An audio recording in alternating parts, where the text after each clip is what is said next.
we're filming in a cafe situation, so you'll hear cafe, the coffee grinders going and the milk barista machine going. But that's good news because it means we're getting at least a few customers in these COVID times.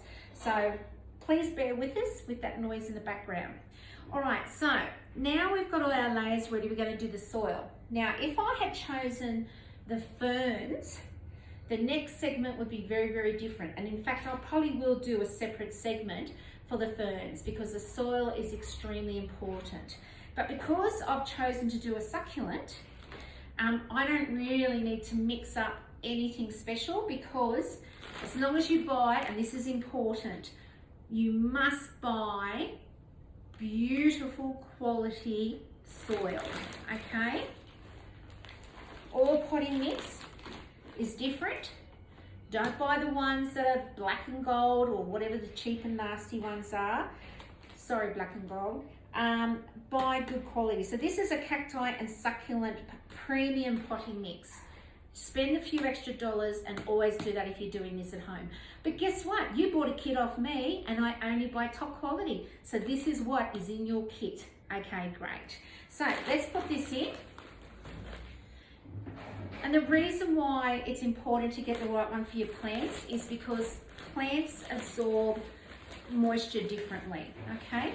With succulents and cacti, they really don't need a lot of watering.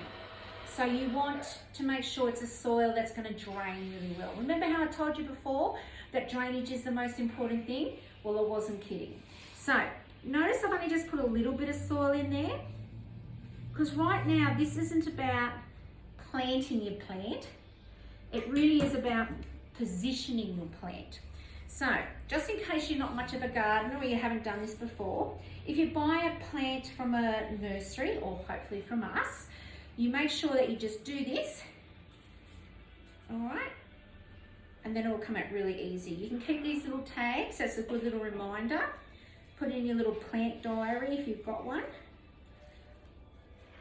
Or do what I do and just look it up online every time you forget. Okay, so remember the soil has to be as deep as it was. So I obviously have to backfill. I'm going to center this plant, but what you could do is, I wonder if I should do it. Should I have a bit of fun, guys? Okay, I've got a beautiful little succulent here that again has a little bit of pink. I'm going pink today. I don't know what's gone wrong with me. I don't know if you can see this. I'll bring it forward. But look at that. It's got a little bit of pink in the middle of the rosette there. It's just gorgeous, actually. I like this one. It's a bit furry too. All right, so we're going to whack this in there as well, which means I'm not going to put this in the middle. I'm going to put this at the back. And notice this one has two long, tall ones and a small one in the middle. It's really important to think about all this when you do position your plants because you don't want to move them again once they're planted, if possible. So this one's a bit root bound actually, so make sure you tease out the roots a bit. Position your plant, and what I've done here is I've got something tall at the back and something smaller at the front. That's going to look gorgeous.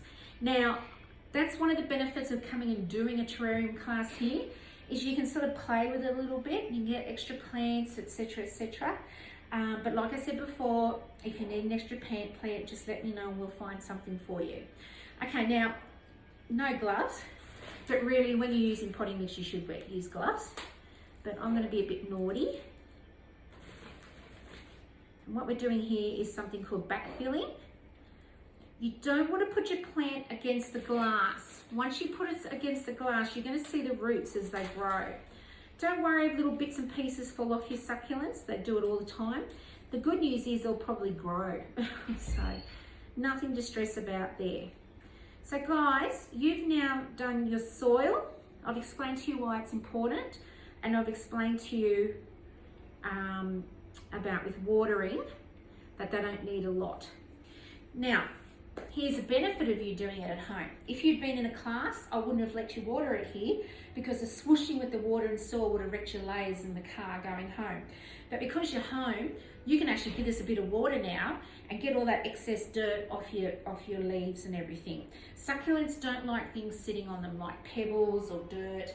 They'll pit the leaf itself. Okay, so let's make sure that's down. Firmly put in so there's no air pockets. All right. So I'm going to go and grab the watering can and I'm going to do what you guys will do at home and give that a quick little water, and then we get to do the fun finish off. Okay, it's getting exciting.